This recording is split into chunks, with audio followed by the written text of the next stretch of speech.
Students உங்களுக்கான 1 மினிட்ல 1 சம பார்க்கலாமா எக்ஸாம்பிள் 3.8 இதுல ஒரு பாலினாமியல் பத்தி தான். ஆனா இது தாண்டி எந்த ஒரு எக்ஸாம்பிள்ஸ் உங்களுக்கு கஷ்டமா இருக்க எக்ஸசைஸ் கஷ்டமா இருந்தாலும் கமெண்ட் பண்ணுங்க அந்த சம்மோட நேம் வச்சு. ஓகே, ஜீரோஸ் தான் என்ன ma'am? Zeros of a polynomial என்னன்னா ஒரு பாலினாமியல் கொடுத்துருக்கான்ப்பா.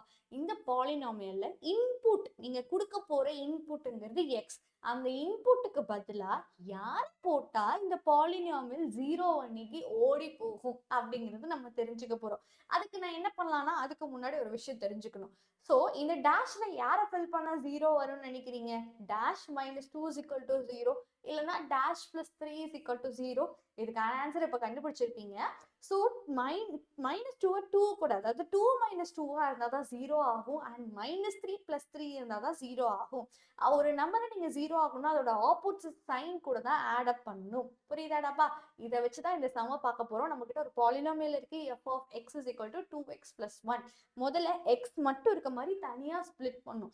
ஸோ 2 இருக்கா, அந்த 2வை நம்ம காமன் அவுட் பண்ணணும். ஸோ காமன் அவுட் பண்ணனா என்ன ஆகும் மேம்? ஃபர்ஸ்ட் டேர்ம்ல மட்டும்தான் மேம் 2 இருக்கு, செகண்ட் டேர்ம்ல 2வே இல்ல அப்படின்னு கேட்பேன். கரெக்டா? 2வே இல்ல அப்படின்னா நீங்க காமன் அவுட் பண்ணும்போது அந்த 2 டிவைட்ல போகும் இந்த மாதிரி. ஸோ நீங்க 2வை காமனா எடுக்கும் போது 2xல 2 போச்சுன்னா மீதி x மட்டும் தான். அண்ட் 1ல 2 போச்சுன்னா 1/2 இருக்கும். ஸோ x plus 1/2 அப்படின்னு அந்த டேர்ம் மாறிடுது. ஸோ இப்போ என்ன யோசிச்சு பாருங்க, இப்போ நீ ஃபோக்கஸ் பண்ண வேண்டியது இந்த டேர்முக்கு மட்டும்தான். அதாவது x plus half, x plus half வந்து ஜீரோவா மாறணும். அப்ப அந்த எக்ஸ் என்னவா இருக்கணும்? அதோட ஆப்போசிட் சைனான மைனஸ் ஹாஃபா இருக்கணும். அவ்வளவுதான். ஸோ நீங்க எக்ஸ், அதாவது இன்புட் ஆன எக்ஸுக்கு மைனஸ் ஹாஃப்னு போட்டீங்கன்னா அந்த மொத்த பாலினாமியலோட ஆன்சர் ஜீரோன்னு மாறும். ஸோ மைனஸ் ஹாஃப் தான் ஜீரோ ஆஃப் தி பாலினாமியல். இது பிடிச்சிருக்கு அப்படின்னா மறக்காம இந்த ஒரு ஷார்ட்டை லைக் பண்ணிட்டு கூடவே நம்ம சேனலை சப்ஸ்கிரைப் பண்ணிக்கோங்க.